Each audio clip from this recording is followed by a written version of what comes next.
अर्जुन कृष्णाला म्हणतो की हे कृष्णा, तू मला त्या लोकांसोबत लढायला सांगतो जे माझे आहेत, आणि मी कसं त्यांच्याशी लढू? तर कृष्ण त्यांना म्हणतो की अरे, ते जर तुझे असते तर ते तुझ्या समोर नसते, ते तुझ्या सोबत असते.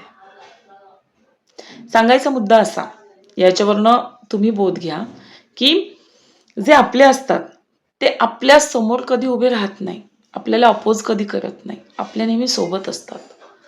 तर हे तुमच्या बाबतही घडू नये म्हणून तुम्ही नेहमी काळजी घ्या.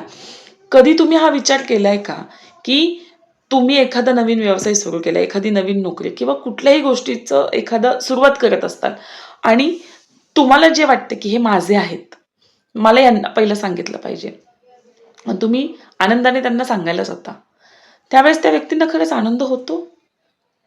ते तुमच्या सोबत असते, बरोबर आहे, आणि ते तुमच्या असते तर ते तुमच्या आनंदात सहभागी झाले असते, म्हटले असते की अरे हो व्यवस्थित आहे, ठीक आहे, चांगले, वा उत्तम, बघूयात, मिळून प्रयत्न करूयात, आहे आम्ही सोबत. पण जे तुमच्या सोबत नसतात, जे फक्त दाखवण्याचा प्रयत्न करतात, ते लोक नेहमी तुमच्या चांगल्या कार्यात आडकाठी आणतात.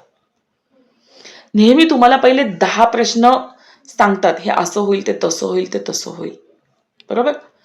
एकच गोष्ट मी सांगू इच्छिते, एखाद्या व्यक्तीने विचार केला की मला हे करायचंय, चांगलं असेल वाईट असेल, ती व्यक्ती स्वतः त्या गोष्टीला जबाबदार आहे. तुमच्यापर्यंत ती गोष्ट आली तर तुम्ही त्याला वाईट सांगू नका ना काही. सुरुवातीलाच जर तुम्ही वाईट विशेष त्यांना दिले, बरोबर आहे, वाईट गोष्टी सांगितल्या, त्याला नाट लावला, तर ती व्यक्ती पुढे जाईल का? नाहीच जाणार ना. त्याच्यामुळे नेहमी कोणालाही काही सल्ला द्यायच्या आधी, काहीही बोलण्याच्या आधी या गोष्टीची जाणीव करा की समोरच्या व्यक्तीला वाईट वाटू शकतं, समोरची व्यक्ती दुखावू शकते आणि माझी निगेटिव्ह एनर्जी त्या व्यक्तीच्या कार्यात किंवा त्या व्यक्तीला लागू शकते.